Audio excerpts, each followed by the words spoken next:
إن الحمد لله نحمده ونستعينه ونستغفره ونعوذ بالله من شرور أنفسنا ومن سيئات أعمالنا من يهده الله فلا مضل له ومن يضلل فلا هادي له أشهد أن لا إله إلا الله وحده لا شريك له وأشهد أن محمدا عبده ورسوله يا أيها الذين آمنوا اتقوا الله حق تقاته ولا تموتن إلا وأنتم مسلمون يا أيها الناس اتقوا ربكم الذي خلقكم من نفس واحدة وخلق منها زوجها وبث منهما رجالا كثيرا ونساء واتقوا الله الذي تساءلون به والأرحام إن الله كان عليكم رقيبا يا أيها الذين آمنوا اتقوا الله وقولوا قولا سديدا يصلح لكم أعمالكم ويغفر لكم ذنوبكم ومن يطع الله ورسوله فقد فاز فوزا عظيما أما بعد فإن أصدق الحديث كتاب الله وخير الهدي هدي محمد صلى الله عليه وآله وسلم وشر الأمور محدثاتها وكل محدثة بدعة وكل بدعة ضلالة وكل ضلالة في النار. Baada ya kutanguliza kumhimidi Allah tabaraka wa taala na kumtakia ziada ya sala na salam mtume wetu Muhammad sallallahu alayhi wa alihi wasallam, moja kwa moja tunaingia katika muhadhara wetu, muhadhara ambao tumekusudia kukumbushana kwa siku ya leo. Katika siku ya leo tutazungumzia silatul arham, tutazungumzia kuunga undugu.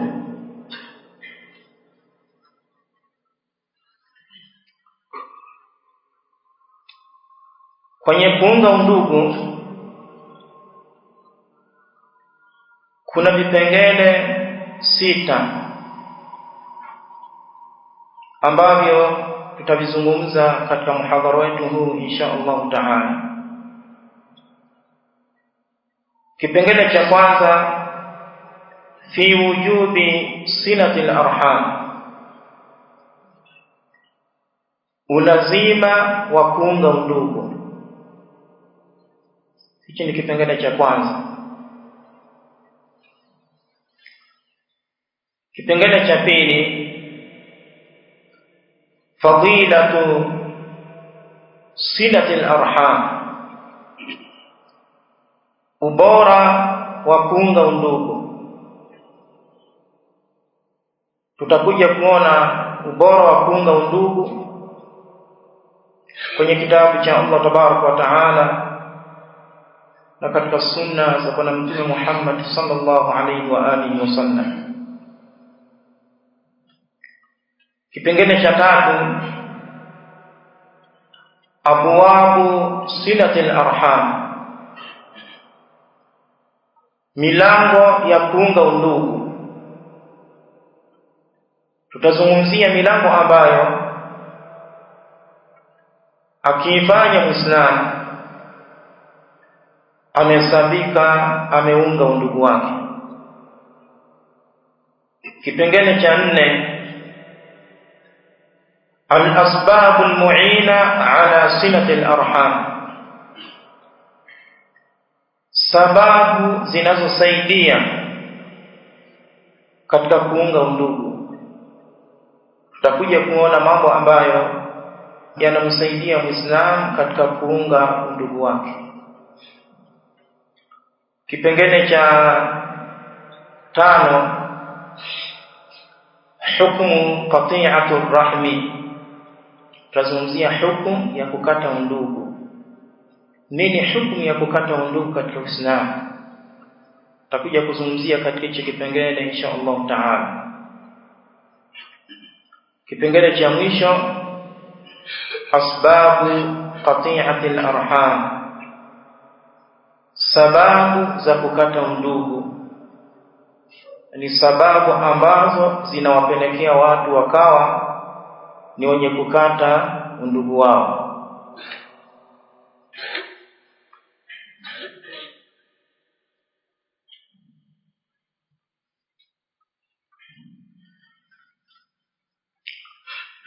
Kipengele cha kwanza,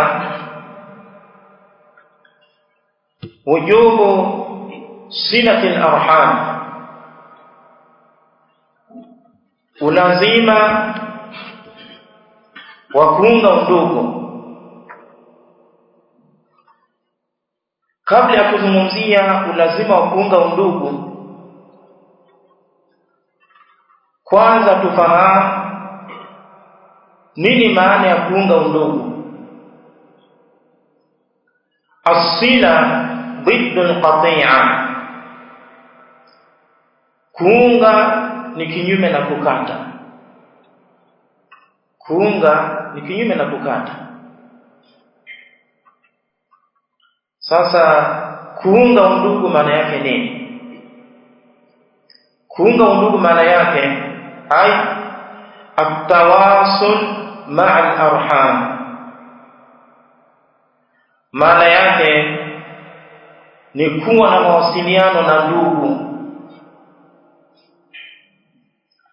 wa adamu muqata'atihim, na kutokuwakata ndugu. Hii ndo maana ya kuunga undugu. Kuunga undugu maana yake ni kuwa na mawasiliano na ndugu na kutokuwakata ndugu. Hao ndugu wenyewe ni akina nani? Ndugu ambao mtu anatakiwa awaunge ni akina nani? Wal arham, ndugu al-qaraba, ndugu ni wale watu wa karibu. Minal aba, katika upande wa baba, yani katika upande wa mababa. Wal ummahati, na katika upande wa mama. Wal ajdadi, na mababu. Wal jaddati, na mabibi. Wa in alaw, na kuendelea.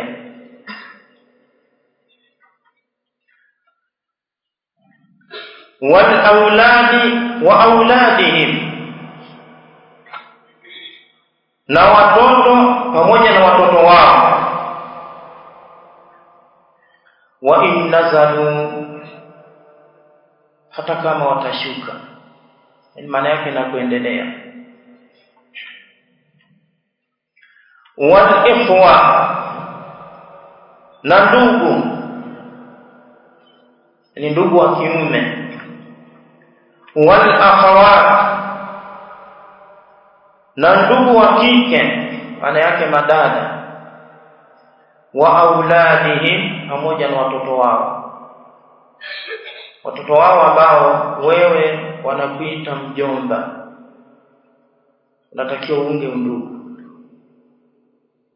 wal a'mami wal 'ammati wa auladihim,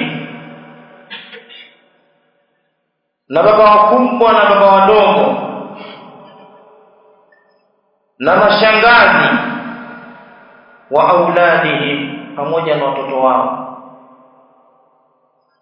Baba wakubwa na baba wadogo na mashangazi na watoto wao, hawa ni ndugu ambao mtu anatakiwa waunge.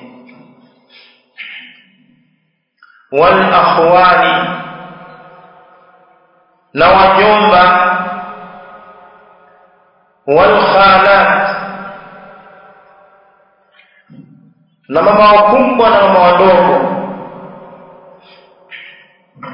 yani wale dada zake na mama. Wa auladihim, na watoto wao. Wa ghairihim, na wengineo. Kwa hiyo hawa ndio ndugu ambao mtu anatakiwa waunge. Angalia, ni ndugu wa upande wa baba, ni ndugu upande wa baba, yani bibi ambaye amemzaa baba na mama yake na bibi na kuendelea. Baba ambaye amemzaa baba na baba yake na kuendelea. Na wale ndugu ambao wamechangia baba, natakiwa waunge pamoja na watoto wao, dada pamoja na watoto wao. Ukija kwa upande wa mama vile vile, kuna mama yake na kuna baba yake, na wale watu wote wa upande wake, hao ni ndugu ambao natakiwa waunge vile vile. Wasilatul arham, kuunga undugu. Wa ita'u dhawil qurba huquqahum, kuunga undugu na kuwapa watu wa karibu haki zao. Min a'zami wajibat, ni katika wajibati kubwa. Wa akadiha, na ni katika wajibati ambazo zimesitizwa katika Uislamu. Wa kullu man kana minhum aqrab,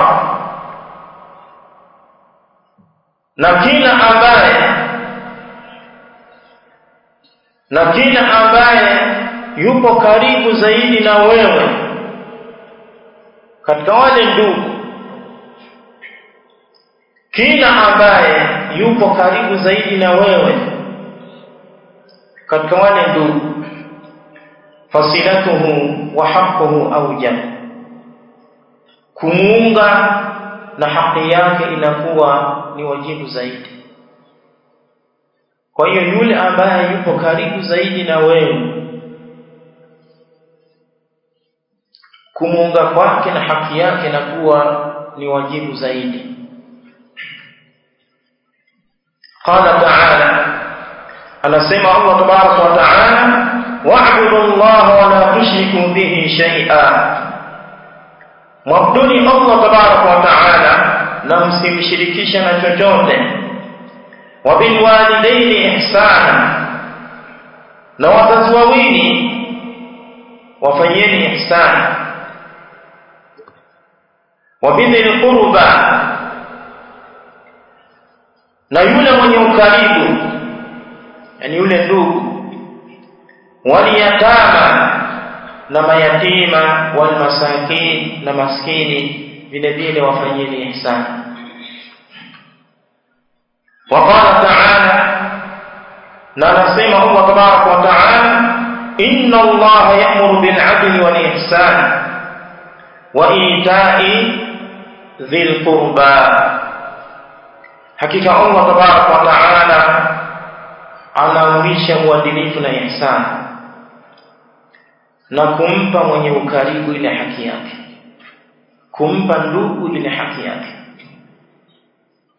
وقال تعالى لا نسمع الله تبارك وتعالى وآت ذا القربى حقه نمت من يكرم حقيقك وقال تعالى لا نسمع الله تبارك وتعالى فآت ذا القربى حقه مت من يكرم حقيقك وبين سبحانه أنه من البر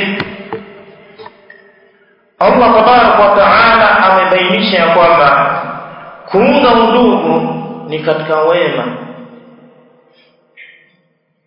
Faqala ta'ala, akasema Allah tabaraka wa taala walakinna albirra man amana billah wal yawmil akhir wal malaikati wal kitabi wan nabiyyin wa ata al mala ala hubbihi ذوي القربى واليتامى والمساكين وابن السبيل. Na akatoa mali hali ya kuwa anaipenda, akampa nani? Akawapa wale ndugu wa karibu na mayatima na maskini na wapita njia ambao wamekatikiwa na safari. وأخذ الله عز وجل على بني إسرائيل الميثاق بذلك. الله تبارك وتعالى amechukua kwa bani Israil al-mithaq ala dhalik, amechukua ahadi kwenye hilo, yani kwenye hilo na kuunga undugu. Al-mithaq ni ile ahadi ambayo imetiliwa mkazo, kama qala ta'ala, kama niyosema Allah tabaraka wa ta'ala wa idh akhadna mithaqa bani Israil la ta'buduna illa Allah. Kumbuka tulipochukua ahadi kwa bani Israil kwamba msimwabudu isipokuwa Allah tabaraka wa ta'ala. Wabilwalidaini ihsana, na kuwafanyia wema wazazi wawili. Wadhil qurba, na yule wa karibu kumfanyia ihsana, kumpa haki yake. Waliyatama walmasakin, na mayatima na maskini. وبين النبي صلى الله عليه وسلم أن ذلك من مقتضيات الإيمان. وبين النبي صلى الله عليه وسلم أن ذلك من مقتضيات الإيمان. نبي صلى الله عليه وسلم amebainisha kuwa kuunga undugu ni katika muktadha al-iman, ni katika muktadha al-iman.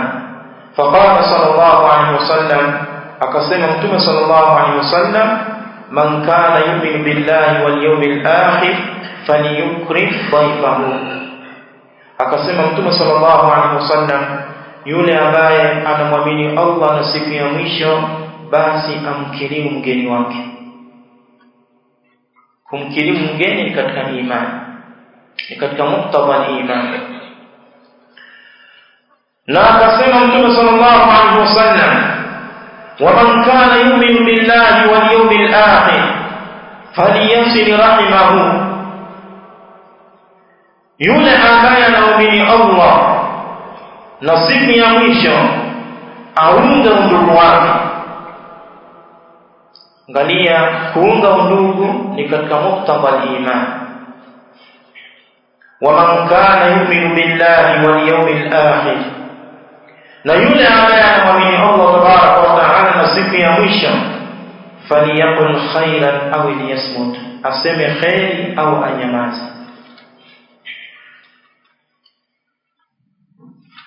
Wa yu'akkidu wujuba silati al-arham anna Allah azza wa jalla dhamma man qata'uha. na inatilia nguvu kuunga undugu, inatilia nguvu ulazima wa kuunga undugu. Allah tabaraka wa taala amewabeza wale ambao wamekata undugu wao, wa wasafahum bitawalli, na Allah tabaraka wa taala akawasifu kwamba wamekengeuka, walifsadi fil ardi, na Allah tabaraka wa taala akawasifu kwamba wanafanya uharibifu katika ardhi, wala'anahu, na Allah tabaraka wa taala amewalani wale ambao wanakata undugu, fa'asammahum, akawafanya ni viziwi, hata kama utamwambia hasikii, pamoja na kwamba ana masikio. Wa'ama absarahum, na Allah tabaraka wa taala macho yao ameyafanya ni vipofu, hawaoni haki. Wa hakama biqat'ihi, na Allah tabaraka wa taala amehukumu kuwakata, kwamba hawa ambao wanakata undugu Allah tabaraka wa taala na wakata. Wa tu'idu bi'adami dukhulil janna, na wamepewa maonyo mabaya kwamba hawataingia katika pepo ya Allah tabaraka wa taala, wa bita'jil al'adhabi wa 'adami qabuli a'malihim, na Allah tabaraka wa taala ameahidi kwamba atawaishia adhabu duniani. Allah tabaraka wa taala, tutakuja kuona hadithi mbele, ameahidi kwamba wale ambao wanakata undugu wao anawapa adhabu hapa duniani, pamoja na adhabu nyingine ambayo anawaandalia akhera. Na Allah tabaraka wa taala ameahidi kutokukubali matendo yao, matendo yao ambao wanafanya hayakubaliwi. Kwa hiyo yote haya yanatilia nguvu ulazima wa kuunga undugu. Kwa hiyo kuunga undugu ni jambo ambalo ni lazima, sio jambo la hiari, sio jambo ambalo ukiamua unafanya, ukiamua unaacha. Ni jambo ambalo ni wajibu, ni jambo la lazima kwa Muislamu, natakiwa aunge undugu. Natakuja kuona mbele insha Allah taala milango ya kuunga undugu, yani mambo ambayo ukiyafanya unahesabika unaunga undugu wako. Kipengele cha pili, fadilatu silatil arham, ubora wa kuunga undugu. Silatul arham min afdalil a'mal, kuunga undugu ni katika matendo bora, wa ajalliha wa a'zamiha jazaan, kuunga undugu ni katika matendo bora na matendo matukufu, na ni matendo ni katika matendo ambayo yana ujira mkubwa kwa Allah tabaraka wa taala. Kwa hiyo kuunga undugu, pamoja na kwamba ni lazima, ni katika matendo bora, ni katika matendo matukufu, na ni katika matendo ambayo yana ujira mkubwa kwa Allah tabaraka wa taala. Allah tabaraka wa taala amewasifu waumini wenye akili kwamba ni watu ambao wanaunga undugu wao.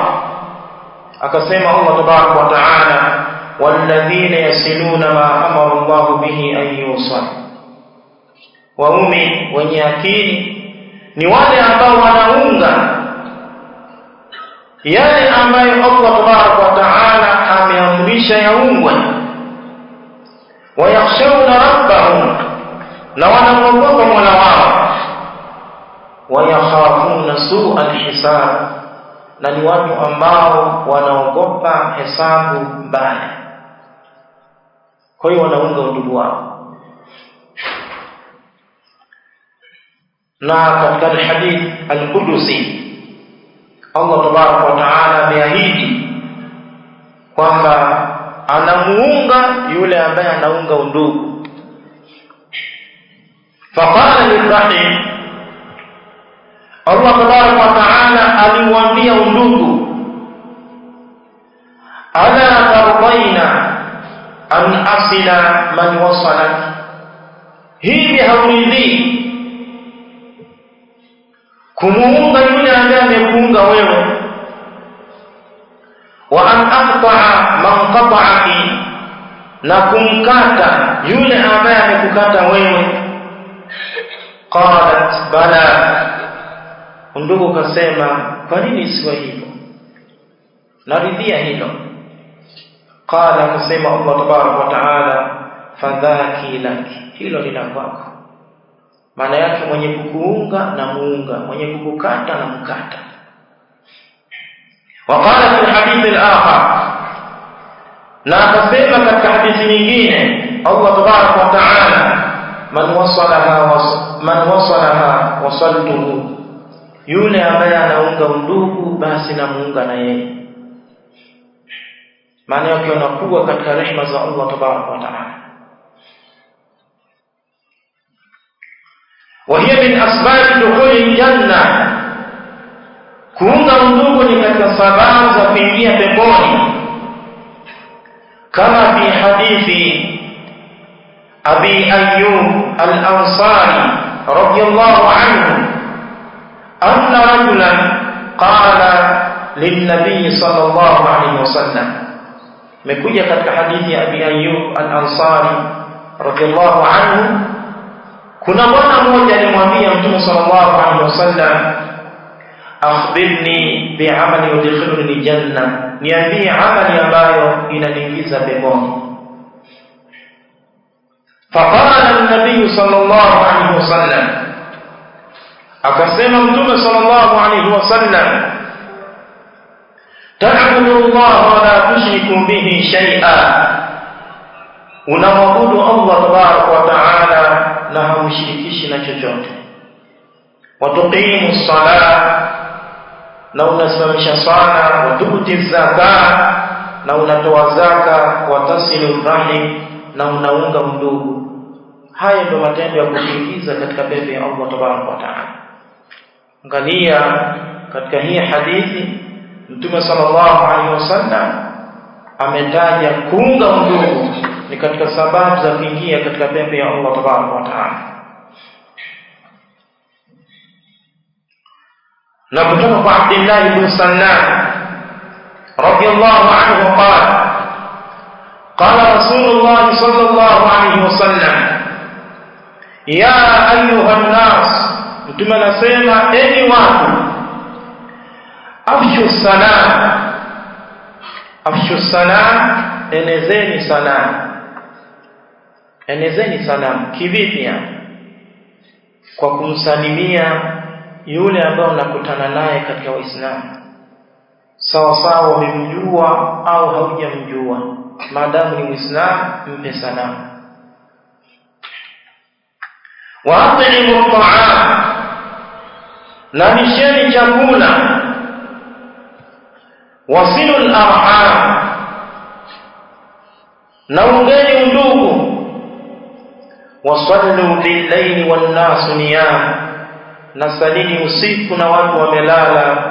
Tadkhulul jannata bisalam, mtaingia katika pepo ya Allah tabaraka wa taala kwa amani. Angalieni katika hii hadithi kadhalika Mtume sallallahu alaihi wasallam ametaja kuunga undugu ni katika sababu za kuingia katika pepo ya Allah tabaraka wa taala kwa amani. وهي من أسباب بسط الرزق والبركة في العمر, kuunga undugu ni katika sababu za kukunjuliwa riziki na kuwa na baraka katika umri, na kuwa na baraka katika umri, kama jaa fi hadithi Anas radhiyallahu anhu qala qala Rasulullah sallallahu alayhi wasallam man ahabba an yubsata lahu fi rizqihi, yule ambaye anapenda akunjuliwe katika riziki yake, yule ambaye anapenda riziki yake iwe ni pana, wa yunsa lahu fi atharihi, na abarikiwe katika umri wake, aongezewe umri wake na uwe na baraka na kheri, yule ambaye anapenda haya faliyasili rahimahu, basi aunge undugu wake. Kwa hiyo angalieni, kuunga undugu ni sababu ya kukunjuliwa riziki na ni sababu ya kuwa na baraka katika umri na kuongezewa umri wako. وهي من أسباب السعادة بين الأقارب،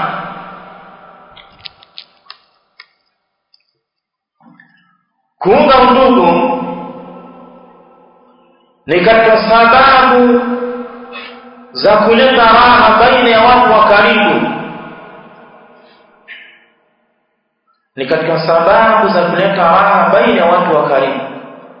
Watu wa karibu wanakuwa na raha, ndugu wanakuwa na raha wanapokuwa naishi vizuri baina yao. Kuunga undugu ni sababu ya kuleta raha baina ya watu wa karibu. Walmahabba, na ni katika sababu za kupendana baina ya ndugu. Walulfa, na kuzoeana, kuwa pamoja.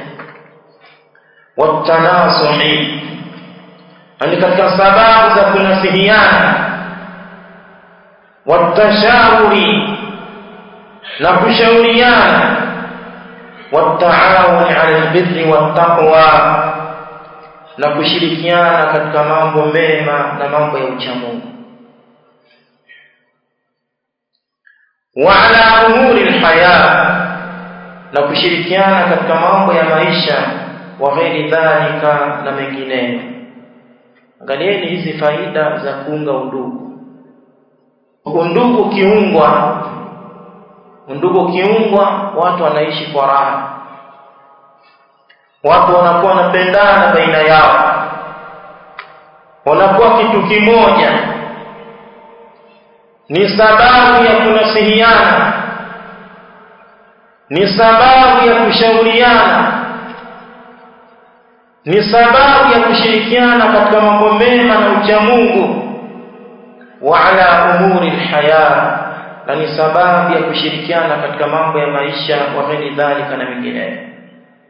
Kukiwa kuna aqiqa, watu wanashirikiana vizuri, unaona ndugu wote wapo. Kukiwa kuna harusi, watu wanashirikiana vizuri. Kama kuna mgonjwa, unaona watu wanashirikiana vizuri. Hizo zote ni faida katika faida za kuunga undugu. Kipengele cha 3, abwabu silatil arham, milango ya kuunga undugu.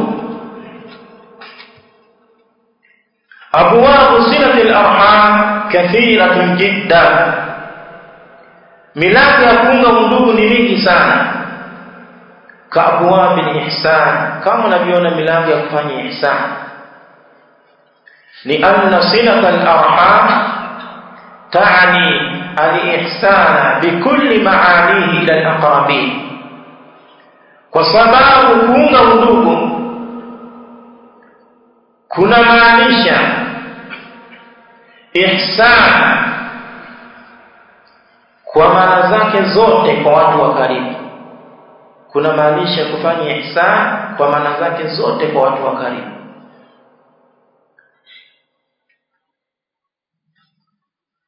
Wa isali ma amkana min alkhair ilayhi, na kuwafikishia kinachowezekana katika khairi kwa wao, wa daf'i ma amkana min ash-sharri anhum,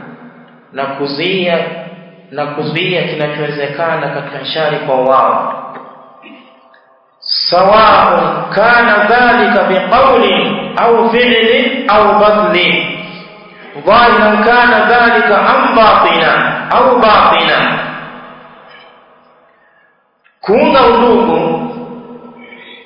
Kuunga undugu kwa ufupi ni kuwafanyia ihsani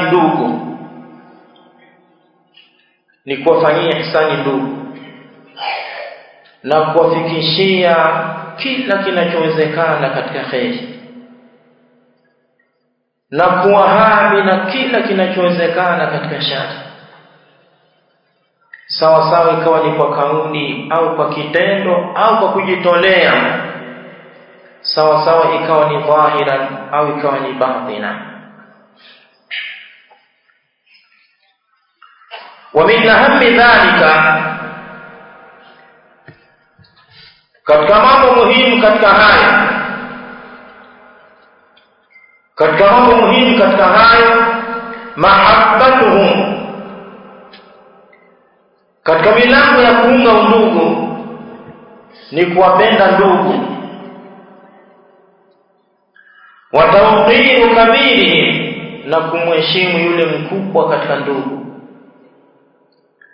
wal afu ala saghirihim, na kumhurumia yule ambaye ni mdogo katika ndugu, wa rahmatu dha'ifihim, na kumhurumia yule ambaye ni dhaifu katika wao, wa inzaluhum manzilatahum, na kuwaweka katika zile nafasi zao. Kila mmoja unamweka katika nafasi yake. Angalieni hayo maneno kwa kina. Mlango mwingine, silatuhum biziyara wassalami alayhim baina fatratin wa ukhra kama huwa ma'ruf. Mlango mwingine ni kuwaunga kwa kuwaunga ndugu kwa kuwatembelea na kwenda kuwasalimia baina ya muda na muda mwingine, kama ambavyo inajulikana. Mfano, shangazi, unaenda unamsalimia, unarudi unaendelea na shughuli zako. Baada ya muda unakuja kwenda tena. Unaenda kwa dada kumsalimia, unarudi unaendelea na shughuli zako. Baada ya muda unarudi tena kumsalimia, wa hakadha. Huo ni mlango katika milango ya kuunga undugu.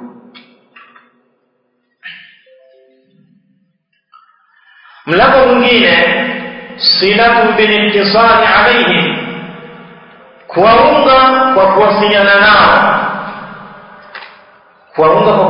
nao, walitminani ala ahwalihim baina waqtin wa akhar,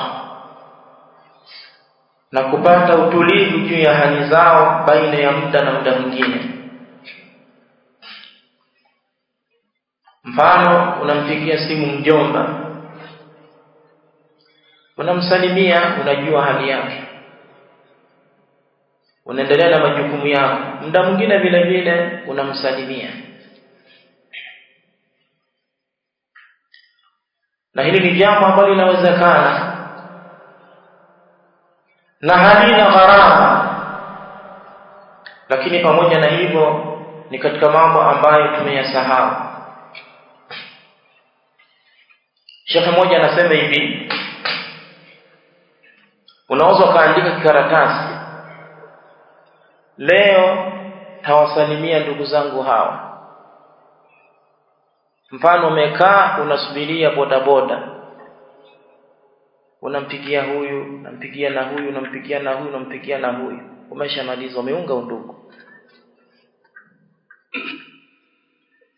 Kesho vile vile unaandika majina, leo nitawasalimia hawa. Umekaa unasubiria bajaji, unawapigia simu, unawajulia hali, wanafurahi, na unakuwa umeunga undugu wako. Mlango mwingine an-nushu lahu, kuwapa nasaha, wa irshaduhum ila ma fihi khayru dinihim wa dunyahum wa ukhrahum wad-du'a lahum. Mlango mwingine wa kuunga undugu ni kuwapa nasaha na kuongoza katika yale ambayo kuna kheri, kuongoza katika yale ambayo kuna kheri katika dini yao na dunia yao na akhera yao, na kuombea dua. Kwa hiyo katika kuunga undugu ni kuwanasihi na kuongoza katika yale ambayo kuna kheri katika dini yao na katika dunia yao na akhera yao, na vile vile kuombea dua. Kwa hiyo unahakikisha kwamba unawaongoza katika kheri, unawakumbusha kheri. Kama sio Waislamu, jitahidi walinganie waingie katika dini ya Allah tabaraka wa taala, kama ambavyo alikuwa anapambana Bwana Mtume sallallahu alaihi wasallam. Mtume sallallahu alaihi wasallam alipambana ammi yake Abu Talib aingie kwenye Uislamu, achana na kuabudu masanamu, lakini Allah tabaraka wa taala hakumkadiria hidayah. Lakini mtume alijitahidi. Kwa wewe jitahidi, alhidayah biyadillah, hidayah ipo kwa Allah tabaraka wa taala. Innaka la tahdi man ahbabta walakinna Allah yahdi man yasha. Abu Hurairah radhiyallahu anhu, as-sahabi al-jalil, alipambana mama yake ingia katika Uislamu, mpaka kamwambia Mtume sallallahu alaihi wasallam amwombee dua mama yake au Muislamu. Mtume akamwombea dua, mama yake akasilimu. Abu Hurairah alifurahi kweli kweli, na Abu Hurairah alikuwa anamfanyia wema mama yake, kila akitoka asubuhi anampitia mama yake, anamsalimia, alafu ndo anaenda kwenye shughuli zake. Akiwa anarudi vile vile jioni anapitia kwa mama yake, anamsalimia, alafu anaenda kupumzika. Kwa hiyo pambana wao Waislamu kama sio Waislamu, kama sio watu wa sunna, pambana wao ni watu wa sunna. Tumia njia ambazo zitawafanya wapende sunna. Ukiwaelekeza, waelekeze kwa maneno mazuri, kwa lugha nzuri. Allah tabaraka wa taala anasema wakati anamwambia Musa na ndugu yake Harun wanaenda kwa Firauni kumlingania kwenye Uislamu, faqula lahu qawlan layyina la'allahu yatadhakkaru au yakhsha, mkamwambieni maneno laini, lugha nzuri, huenda akakumbuka au akaogopa akawa Muislamu. Lakini Firaun hakuelewa, hakuelewa, na alikufa kwenye ukafiri wal-iyadhu billah. Na alikuwa anajua kwamba hii ni dini ya haki, lakini alikataa kwa kiburi. Katika upande wa dunia vile vile kuna kazi nzuri unaweza kumwelekeza ndugu aifanye, mwambie ifanye. Mwambie kuna kazi imepatikana, njoo fanya hii kazi, utapata riziki yako. Katika upande wa kuolewa, mfano dada, unahakikisha kwamba wanaolewa na watu wazuri, unasimamia wanaolewa na watu wa kheri, watu wa dini, watu ambao watawakirimu wakiwapenda. Kama hawatawapenda wakatokea kuwaacha, hawatawadhulumu wakiwaacha, wakiwapa talaka. Kwa hiyo unaunga undugu kwa namna hiyo, na unawaombea dua, unawatakia kheri, na mafanikio katika dini yao na katika dunia yao. Unakuwa ni mtu ambaye anawatakia ndugu zake kheri. Mlango mwingine, al-akhdhu bi yadi man waqa'a fi zalal wal khata'i minhum. Mlango mwingine, kumshika mkono yule ambaye ameteleza na amekosea katika wao,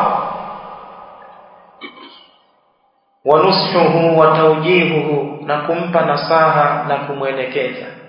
Kama kuna ndugu amekosea, ameteleza, unamshika mkono na kaa naye, unampa nasaha, unampa maelekezo.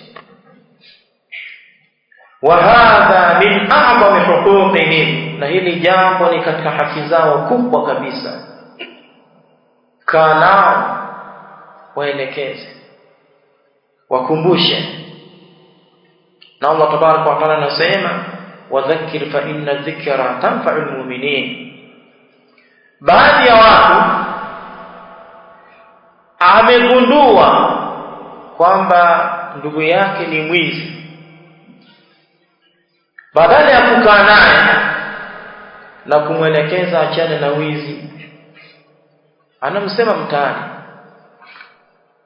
anamchafua mtaani. Hata siku moja hajawahi kukaa naye na kumwambia, bwana, wizi ni mbaya, achana na wizi. Kuna watu wanafahamu kwamba ndugu yake ni mzinifu, ameona kwamba huyu ni mzinifu, au ameona kwamba ni mlevi, amegundua kuna mazingira yanaashiria kwamba ameshaanza kulewa na kunywa pombe. Badala ya kuzungumza naye na kukaa naye na kumwambia na kumnasihi na kumwelekeza, anaishia kumchafua mtaani. Kwa hiyo katika kuunga undugu ni kumshika yule ambaye amekosea katika wao, kumshika mkono yule ambaye amekosea katika wao, na kumpa nasaha na kumwelekeza. Na tunaendelea katika milango ya kuunga undugu, tafaqudu ahwalihim maishiyya wa hajatihim. Katika milango ya kuunga undugu ni kuchunguza hali zao za kimaisha, wa hajatihim, na haja zao, wa musaadatuhum in ihtaju, na kuwasaidia wanapohitajia msaada. Fasadaqatu alayhim, kuwapa sadaka wao, yani kuwapa sadaka ndugu, sadaqatul wasila, ni sadaka na ni kuunga undugu, kama jaa fil hadith, kama ilivyokuja katika hadithi kutoka kwa Mtume sallallahu alayhi wa alihi wasallam. Kwa hiyo ukiwapa sadaka ndugu, unapata ujira wa kutoa sadaka na unapata ujira wa kuunga undugu. Fasadaqatu alayhim sadaqatun wasila, kumsaidia mtu wa karibu ni bora kuliko kumsaidia mtu wa mbali, kwa sababu mtu wa karibu kimsaidia ni sadaqatun wasila, ni sadaka na ni kuunga undugu vile vile. Mlango mwingine, musharakatuhum afrahahum, kushirikiana nao katika furaha zao. Wa tahni'atuhum wa du'a lahum bil baraka. Mlango mwingine, kushirikiana nao furaha zao. Mfano, mtu anaoa, anafurahi, unashirikiana naye katika furaha yake, unashirikiana naye katika ile furaha yake ya kuoa, na unampongeza na unamwombea dua ya baraka. Mtume sallallahu alaihi wasallam alikuwa akimpongeza yule ambaye ameoa, anamwambia barakallahu laka wa baraka alayka wa jama bainakum ala khair. Allah tabaraka wa taala kubariki na wakusanye wewe na mke wako katika khairi, muwe katika khairi. Kwa hiyo katika milango ya kuunga undugu ni kushirikiana nao zile furaha zao. Mfano mtu amefaulu, ana furaha, unashirikiana naye kwenye furaha na wao unaonyesha umefurahi. Mtu amefanikiwa kujenga, mtu amepata mtoto, ana furaha, unafurahi naye na unamwombea dua ya baraka kwa Allah tabaraka wa taala. Mlango mwingine istidafatuhum wa ikramuhum, kuwakaribisha nyumbani na kuwakirimu. Mfano namwambia mjomba karibu nyumbani, njoo nitembelee, na akija unamkirimu. Au shangazi au bibi au babu au dada, unamkaribisha nyumbani na akija unamkirimu. Wa ijabatu da'watihim, na kuitika wito wao. Ni kama kuna mwaliko wamekualika kwenye aqiqa, kwenye harusi wamekualika, unaitika wito wao, unaenda unashirikiana nao katika aqiqa au katika harusi. Mlango mwingine islahu dhati bainihim, mlango mwingine ni kusuluhisha baina yao, kusuluhisha baina yao. Kama kuna mgogoro umetokea baina ya ndugu, mfano mjomba na dada yake, yani mama yako, hawana maelewano, unasuluhisha baina yao. Islahu dhati bainihim wa ta'alifu bainahum, na kuunganisha baina yao. Unakaa nao, unawasikiliza na unawaunganisha baina yao, unawasuluhisha baina yao. Mlango mwingine musa'adatuhum fi daf'i wa raf'i dhulmi anhum, kuwasaidia katika kuzuia dhulma. Kama kuna dhulma wanataka kufanyiwa ndugu, unashirikiana nao katika kuzuia dhulma kwao. Na kama dhulma imetokea, wameshadhulumiwa tayari, unashirikiana nao katika kuondoa dhulma kwao. Kama kuna haki yao imechukuliwa, unashirikiana nao katika kurudisha ile haki yao. Usije ukaungana na watu ambao wanadhulumu ndugu na ukawa unafurahia ndugu kudhulumiwa, bali kinachotakiwa ni kuunga undugu na kuondoa dhulma ambayo imetokea juu yao. Jambo lingine ziara mardhahum, kuwatembelea wagonjwa wao. Kama kuna mgonjwa katika ndugu, naenda kumtembelea. Waddu'a lahum bishifa, na kuombea dua ya kupona kwa Allah tabaraka wa taala. Mfano mdogo anaumwa, unaenda unamtembelea, ukifika pale unamwombea dua ya kupona kwa Allah tabaraka wa taala. Bwana Mtume sallallahu alaihi wasallam alimtembelea as-sahabi al-jalil Sa'd, alikuwa anaumwa. Alipofika pale akawa anamwombea dua ya kupona. Allahumma shfi Sa'da, ewe Allah nakuomba umponye Sa'd. Allahumma shfi Sa'da, Allahumma shfi Sa'da. Akaomba mara 3, anamwombea dua ya shifa.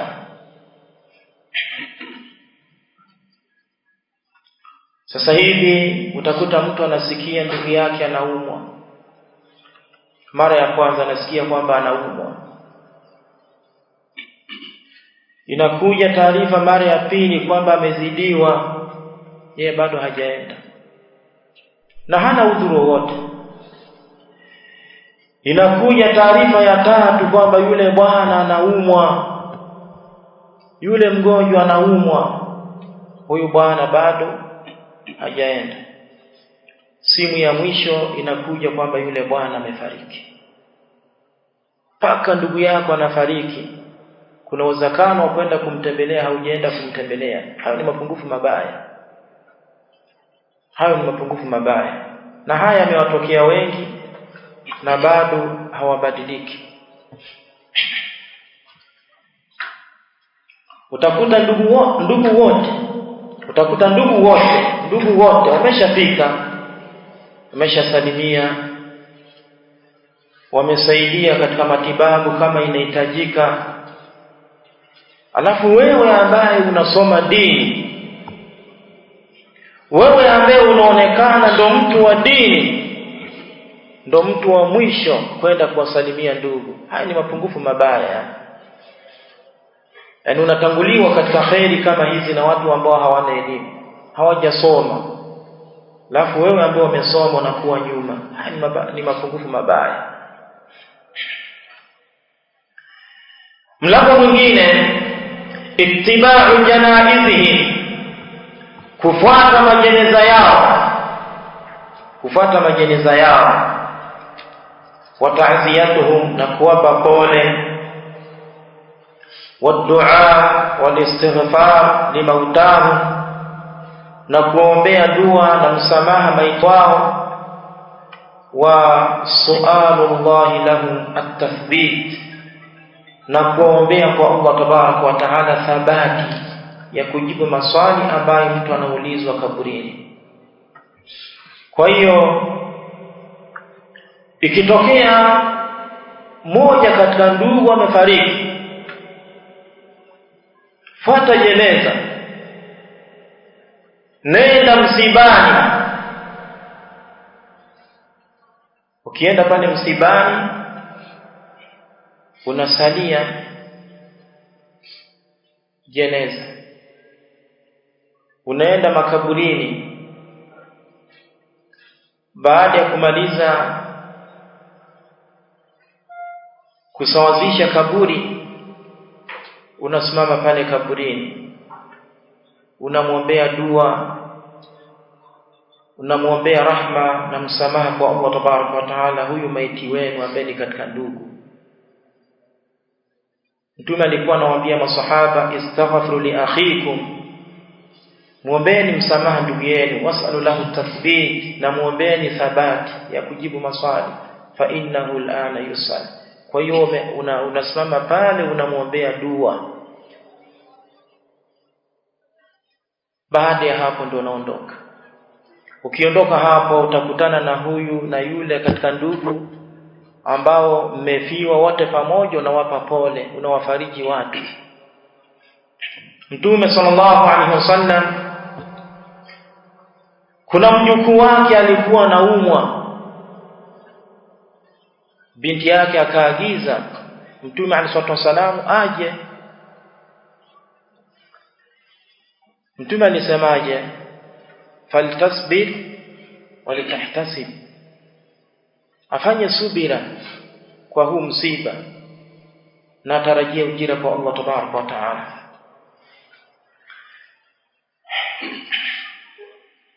Kwa hiyo ndio milango ya kuunga undugu.